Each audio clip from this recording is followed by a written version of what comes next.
Om Namo Bhagavate Vasudevaya. Om Namo Bhagavate Vasudevaya. Om Namo Bhagavate Vasudevaya.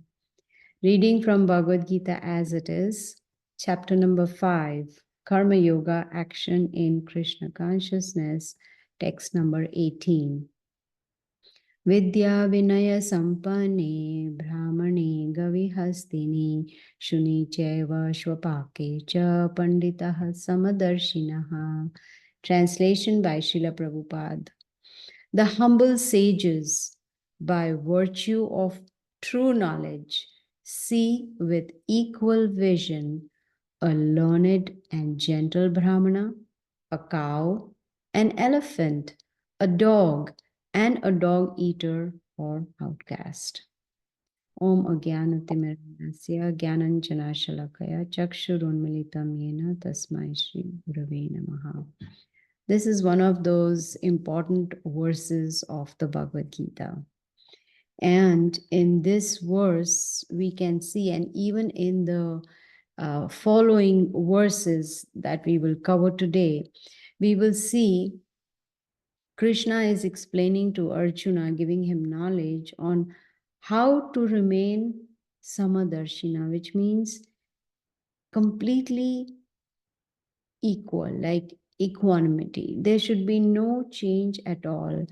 And also see everyone with equal vision, which means not make any distinction between different species of life like birds, animals, human. No. Whether it doesn't matter what species, but see everyone equally. Why? Because Krishna says he's situated in everyone's heart as the Param Atma. Now, if this is important to have an equal vision in all circumstances, it doesn't matter whether there is happiness or distress, success or failure, one should always remain steady. So the question is, what is that process that will bring us to that stage where we will have this equal vision? And for that, Srila Prabhupada says it is important to have humility. You see, one needs to be humble. If one is very puffed up, if one is very proud, if one thinks no end to oneself, then it'll not be possible to have that equal vision. Why? Because then one will always think oneself to be higher or superior than other living entities. So in the Bhagavad Gita, in one of the purports, Srila Prabhupada gives the definition of humility. What is humility? He explains that one should not be anxious to get the satisfaction of being honored by others, which means one is, so anxious looking forward. Whom do I meet? When I meet someone, is that someone giving me honor? Is that someone praising me? So one should not be anxious to get the satisfaction of being honored by others. Like, oh, I am so happy, so and so glorified me, so and so, talked so nicely about me. No, that is not humility. Humility is trinadapi sunichena Tarorapi sahisna. Amani na manadena kirtaniya sadahari. Krishna, when he came 500 years ago as Chaitanya Mahaprabhu, he says one should be more humble than the blade of grass. What does that mean? When we walk on the grass, does the grass, shout at us and say, "What are you doing? Why are you walking on me, all over me?" That doesn't mean we should allow people to walk all over me. But the idea is of humility, more tolerant than a tree. A tree is standing there, giving shade and fruits and flowers to us, but is tolerating the rain, the sunshine, the winter, the snow, everything. So one should be more tolerant and give respect to others. Amanina manadena. Give respect to others, but do not expect them to give us respect in return. That is humility. And in that state of mind, Chaitanya Mahaprabhu says, Kirtaniya Sadahari, always chant the holy names of Lord Hari, which is Krishna himself. So, in other words, it is important to be conscious of the Lord all the time. When we become conscious with the help of knowledge and we understand that He is in everyone's heart. It doesn't matter whether it's a dog or a cat or a fish or a tree, it doesn't matter. Krishna is in everyone's heart as the super soul. So we should not make any distinction between different species. Treat them equally. Now, we also need to use our common sense. Excuse me. When Prabhupada is explaining treat everyone equally, that doesn't mean we bring a lion or a tiger to a house and say, come on, let's sit together and, no, we use our common sense too. But in the sense, we should not harm anyone, not harm any living entity. That is called also having an equal vision. Now, that will be possible when we take the first instruction of Bhagavad Gita very seriously. What is that instruction? I am not this body.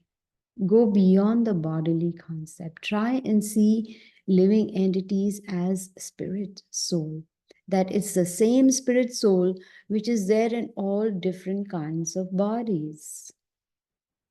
Now, that is an equal vision.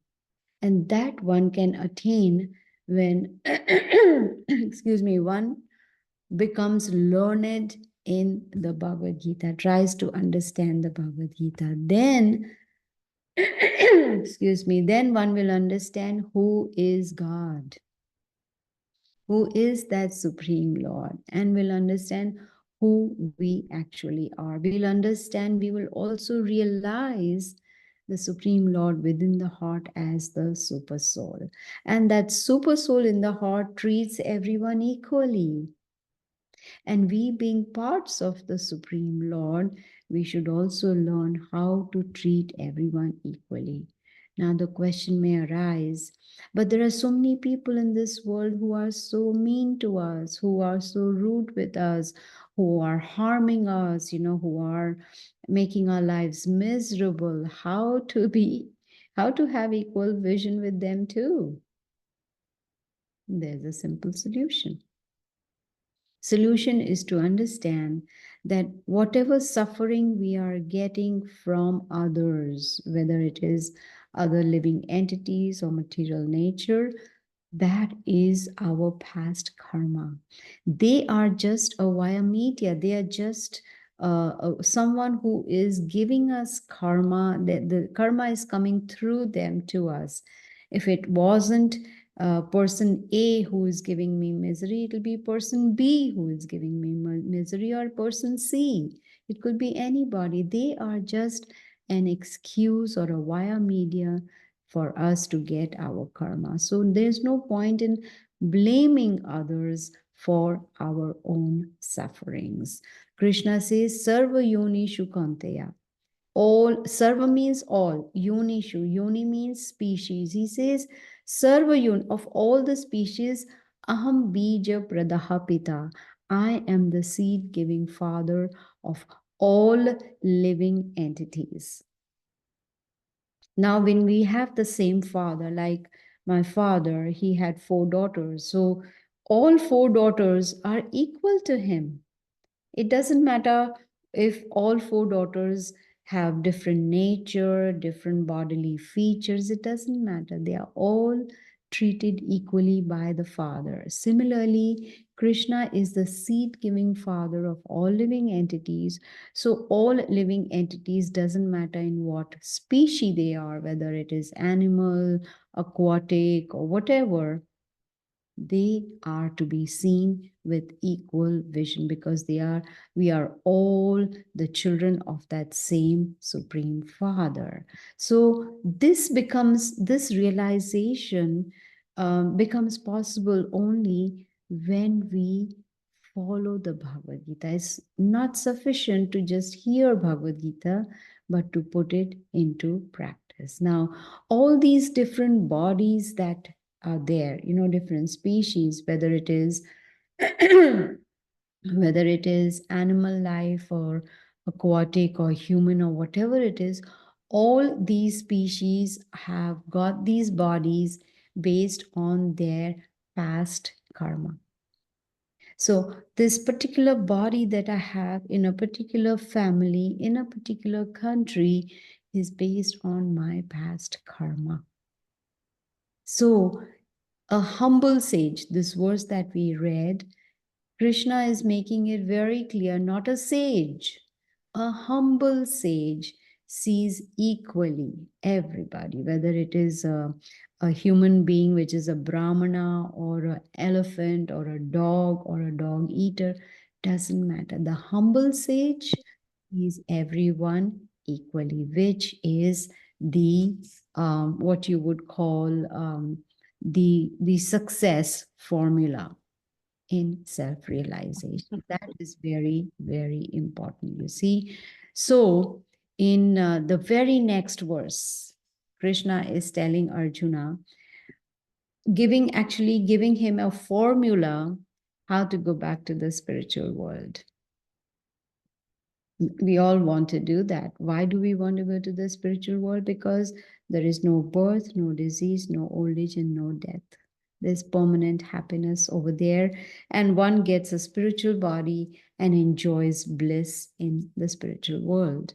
So, how do we get there? If we hear this is a wonderful place, then there should be, an enthusiasm how to get to the spiritual world. So Krishna says the first thing required is equanimity. You see, a person should become like a sage who is completely peaceful. How? There is no attraction and there is no hatred at the same time. Both are required. It's not that I am attracted to this, but I hate this person, and no. There has to be equanimity of the mind. How? By getting on knowledge and hearing it, contemplating on it, and then putting it to practice. Just hearing is not sufficient. Practice. You see, I want to learn music, and I'm just hearing how to play harmonium, how to play violin, how to play guitar. I'm just hearing. But till I put it into practice, I start practicing that instrument, I will not be successful at all. Just hearing is not sufficient. So the process needs to be followed, and then there's going to be that stage of liberation where we will be able to break the cycle of birth and death and go back to the spiritual world. So Krishna is addressing to Arjuna. He's actually being so compassionate. He's giving him like a GPS, information. Okay, you are over here and you want to reach this place. These are the directions to reach there. So first thing he's saying is there has to be equanimity. One has to have equal vision as far as all living entities are concerned, and one should not be disturbed in any circumstance, whether it is good or bad, happy or sad, success, failure, heat, cold. It does not matter at all. Now, because Krishna has given this understanding of, come to a stage of, where a humble sage is who sees with equal vision. Now, Arjuna wants to know what are the symptoms of such a person, right? Say, for instance, I have a disease, excuse me, and I go to the doctor.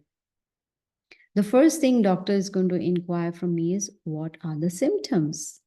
Based on the symptoms, the doctor can diagnose and say, okay, you have this particular kind of disease, or this is what is happening in your body, and this is the cause, and this is the solution. So here, Krishna is giving symptoms of someone who is a self-realized person or a liberated person. He says such a person is not an illusion, is not in Maya, is not in illusion. What is the illusion? The biggest illusion in this material world is I am this body. That is the biggest illusion. Second illusion is I am never going to die. So someone who is liberated understands I am not this body, understands the real identity of each living entity, which is the spirit soul. And such a person also understands that I am part of the Supreme Lord. Mamai Vamsha Jiva Loke, Jiva Bhuta Sanatana. I am eternal part of Krishna and I'm Sanatana, which means I am eternal. I am not going to die. And that is the spirit soul. So another symptom of such a person is that that person does not rejoice when there is happiness, like jumping up and down and woohoo, yoo-hoo, so happy. No, is calm and composed and does not become, very upset or angry or laments when something unpleasant happens. So Krishna is telling Arjuna, don't rejoice upon achieving something that, oh, this is my achievement. Look, I have become the president of the company. Look, I have done this. And no, one has to be humble. You see, very, very important. Brahma Bhuta Prasannatma na shochati na kankshati. You see, Brahma Bhuta, when one comes to that stage of Brahma Bhuta, that liberated stage, there is no hankering and there is no lamentation. Neither. No hankering, no lamentation. That person is steady in mind and steady in intelligence also. So, someone who has reached the stage does not get bewildered, does not, wonder, oh, why is this happening to me? What wrong did I do? No. That person knows the science of Krishna, knows the science of Bhagavad Gita. You see, in the 4th chapter, we learned in the very first verse, Imam Vivasvate Yogam Proktavan Aham Avyayam. Krishna tells Arjuna, I first spoke this spiritual science. He doesn't say I gave this religion to someone. He says, I spoke the spiritual science. So Bhagavad Gita is not a religious book, it's spiritual science. And when one understands the Bhagavad Gita and puts it into practice, then there is no more bewilderment. You see, that illusion is also gone. Why? Because Bhagavad Gita gives us knowledge about everything. Talks about who we are, who is God, material nature, karma, eternal time. Everything is explained. You see, it also explains how to avoid going towards the gates of hell. There are 3 gates that lead to hell: lust, anger, greed. These are the 3 gates. How to avoid these 3 gates, that is also explained by Krishna in the Bhagavad Gita. And how is that possible? When we learn how to control our mind and senses.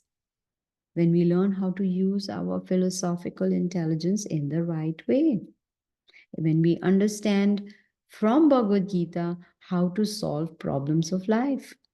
When we understand from Bhagavad Gita how to get rid of miseries, how to get permanent happiness, all these questions are answered in the Bhagavad Gita. So when we try to take this knowledge and try to do mantra meditation on a daily basis, then and only then we'll be able to control our mind and senses. And, all these questions which we have in general, they are so familiar. And most people are looking for these answers to these questions, but they don't know where to find it. They're all there in the Bhagavad Gita. So when one comes to that stage of liberation or self-realization with the help of knowledge, then That person is considered a humble sage. You see, a humble sage who sees with equal vision all living entities. Why? Because that person has reached the stage of transcendence, has reached the stage of complete bliss, even though is living in the material body, in the material world, but the consciousness is completely spiritual. Now, in verse number 21, Krishna tells Arjuna that someone who has become a humble sage. Now, important thing to understand is when people think about sage, they think about a renounced person with a long beard living in the forest. No, it is a state of consciousness. So, such a humble sage does not run after sense gratification, does not run after enjoying the senses. Oh, let me eat this, let me see this, let me hear this, let me go here, there. No, that person is completely satisfied, is actually always in trance, is working, is doing all the things, taking care of all responsibilities, taking care of family, going to a job, whatever it may be. But the mind is completely under control, is not running after enjoying different senses. Why? Because that person enjoys within oneself, is because satisfied, is experiencing unlimited happiness because of being in that liberated stage. And that becomes possible when one is fully focused. Very, very important. You see, Vyavasatmika buddhi eke he kuru nandana bahu shakha. Our focus should not be in all different directions.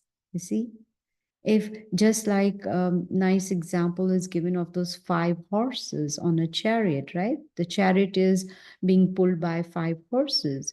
Now when the horses are running, all each one is running in different direction, the passenger on the chariot is going to fall down because it's beyond control. All horses in different direction, they all have to go in one direction. Focus. Similarly, our senses also should be completely focused in thinking about Krishna, chanting his holy names, hearing about him. Then that will lead for a person to come to that stage of being a humble sage and is performing loving devotional service to the Lord. And that is the only thing that can give us highest pleasure. Many times I give this example of a child eating dirt. The child thinks that is so yummy because the child has not experienced higher taste like a candy. Once the child is given the candy, the child will automatically give up eating dirt. Why? Because now the child has got higher taste. So that is our situation. In this material world, we've been running after enjoying our senses, thinking that is giving us pleasure, but it is not. But when we get the higher taste, which is mantra meditation, chanting the holy names of the Lord, eating only food that is offered to the Lord, which is called Krishna Prasadam, that brings the higher taste. You see, not the temporary taste that we get in this material world. So it's important to, Prabhupada says, it's important to replace our sensuality with spirituality. So very important, right? Trying to enjoy the senses, spiritualize the senses. You see, concentrate the mind on chanting the holy names. And that chanting is what connects us to Krishna. We, as it is said, the taste of the pudding is in its eating. How will we know what the pudding tastes like till we eat it? Or there is a jar of honey, and if we lick the jar of the honey from outside, we are not going to get the taste. We need to open the jar and taste the honey. then we will realize, oh, it is very sweet. So just hearing is not sufficient. We need to taste the holy name. And that taste of holy name will come only when we chant with attention, when we hear what we are chanting. Then person will experience unlimited happiness. Now in verse number 22, Krishna tells Arjuna that intelligent people do not take part in the sources of misery, and the miseries are caused due to contact with material senses. See, so it is because the senses are not spiritualized. We are in contact with these material senses. That is why we are, experiencing misery. So important is to spiritualize the senses. Krishna tells Arjuna, the wise, those who are intelligent, those who are wise, they do not delight in material senses. A humble sage, a self-realized person understands that these enjoyments in the material world, they are all temporary. They are not permanent at all. And we have experienced that. When we get any happiness, it is short lived. After some time, that happiness is gone. It's whatever object or possession or person that was giving us happiness now is not giving us that happiness anymore because it is material. Material happiness is temporary. And these material senses, when they come in contact with material objects, this is what Krishna has explained in chapter 2. When senses come in contact with sense objects, like we see something, then there is attachment. I want it. You see, when that senses come in contact with sense objects, there is attachment. And when that desire is not fulfilled, then there is anger. Anger leads to bewilderment of memory. Intelligence is lost. And Krishna says such a person falls down. The consciousness gets contaminated, you see. But a person who is liberated understands that these material happiness is all temporary. It's not going to give permanent happiness at all. See, if I want pleasure, if I want, what is the other word besides happiness and pleasure? Bliss. If I want, then I should go to the reservoir where there is complete bliss, and that is Krishna. Krishna is a reservoir of all pleasure. He is the source of all pleasure. So why are we working so hard to get pleasure in the material world? Why not just surrender to Krishna, who is the reservoir of all pleasure, and then we will get permanent pleasure? Actually, that is the purpose of human form of life. To become self-realized, understand here is the reservoir of pleasure, and this is where I need to go. And for that, we'll have to understand chapter number 14 of Bhagavad Gita, which is modes of material nature. You see? And then with the help of intelligence and the knowledge, we will come to a stage of higher taste. Now, today's last verse for today is verse number 23. Krishna is explaining to Arjuna how we should lead this human form of life. How long do we have to tolerate the pushings of mind and senses? You see, the mind and the senses keep pushing us. Do this, do that, go here, go there. You see, these are all the pushings of the mind and the senses. And unfortunately, most people, they live in that situation of being pushed by mind and senses till they die. And this will continue unless we do something about it. So before death, Krishna tells Arjuna, before one gives up this body, especially this human form of body, one should tolerate the urges of the senses. One should check the force of desire and anger. Then and only then one will be happy. That's the formula for happiness. What is it once again? To check the force of desire and anger, to tolerate the pushings of mind and senses. Now, that requires practice, constant practice. It's not that in one day the mind will say, oh, yes, I am under control. It's not that in one day anger is going to just disappear. No, that is not going to happen. There is a process to tolerate these urges of senses. There is a process to control, and the process is given to us in the Bhagavad Gita. And even a very famous sage called Rupa Goswami, he says, Vacha Vegam, Manasa Krodha Vegam, Jivha Vegam, Udharapastha Vegam. He says that one has to learn to control the force to talk, Vacha, to talk. Most people like to talk a lot, and then they talk whatever comes in their mind.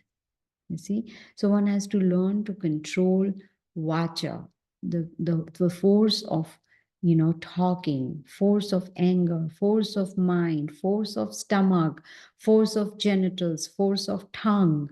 You see, all these need to be controlled. And when all these are under control, then one will have an equal vision in all circumstances. It doesn't matter what the circumstances. Now let's take the most ferocious of all these senses is the tongue. The tongue likes to speak anything and eat anything. That is very dangerous. Need to learn to practice the tongue.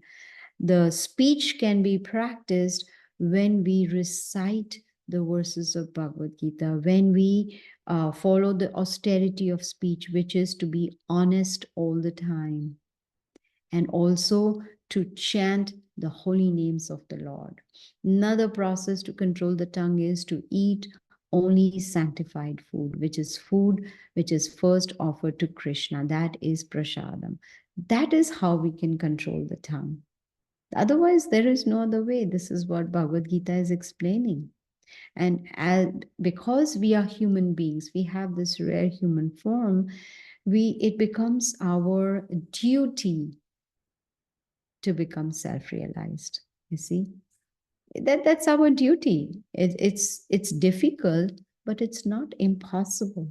You see, so when we want to learn to start controlling our senses, start with the tongue, which is eat only sanctified food, prasadam, and chant the holy names of the Lord, which is called mantra meditation. Chanting Hare Krishna, Krishna Krishna, Hare Hare, Hare Ram, Ram Ram, Hare.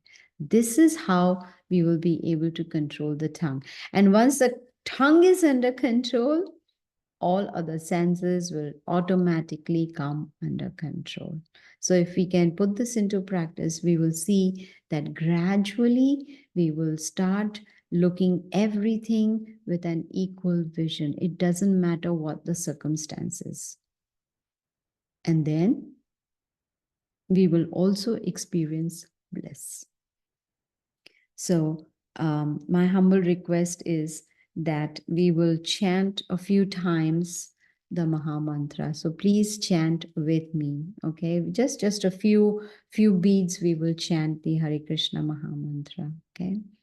Hare Krishna, Krishna Krishna, Hare Hare, Hare Ram, Ram Ram, Hare Hare. Hare Krishna, Krishna Krishna, Hare Hare, Hare Ram, Ram Ram, Hare Hare. Hare Krishna, Krishna Krishna, Hare Hare, Hare Ram, Ram Ram, Hare Hare. Hare Krishna, Krishna Krishna, Hare Hare, Hare Ram, Ram Ram, Hare Hare. Hare Krishna, Krishna Krishna, Hare Hare, Hare Ram, Ram Ram, Hare Hare. Hare Krishna, Krishna Krishna, Hare Hare, Hare Ram, Ram Ram, Hare Hare. Hare Krishna, Krishna Krishna, Hare Hare, Hare Ram, Ram Ram, Hare Hare. Hare Krishna, Krishna Krishna, Hare Hare, Hare Ram, Ram Ram, Hare Hare. Hare Krishna, Krishna Krishna, Hare Hare, Hare Ram, Ram Ram, Hare Hare. Hare Krishna, Krishna Krishna, Hare Hare, Hare Ram, Ram Ram, Hare Hare. Hare Krishna, Krishna Krishna, Hare Hare, Hare Ram, Ram Ram, Hare Hare. Hare Krishna, Krishna Krishna, Hare Hare, Hare Ram, Ram Ram, Hare Hare. Hare Krishna, Krishna Krishna, Hare Hare, Hare Ram, Ram Ram, Hare Hare. Hare Krishna, Krishna Krishna, Hare Hare, Hare Ram, Ram Ram, Hare Hare. Hare Krishna, Krishna Krishna, Hare Hare, Hare Ram, Ram Ram, Hare Hare. Hare Krishna, Krishna Krishna, Hare Hare, Hare Ram, Ram Ram, Hare Hare. Hare Krishna, Krishna Krishna, Hare Hare, Hare Ram, Ram Ram, Hare Hare. Hare Krishna, Krishna Krishna, Hare Hare, Hare Ram, Ram Ram, Hare Hare. So you see, it's not very difficult at all. So I'm going to end now. And if anyone has any questions or comments, you are welcome to ask.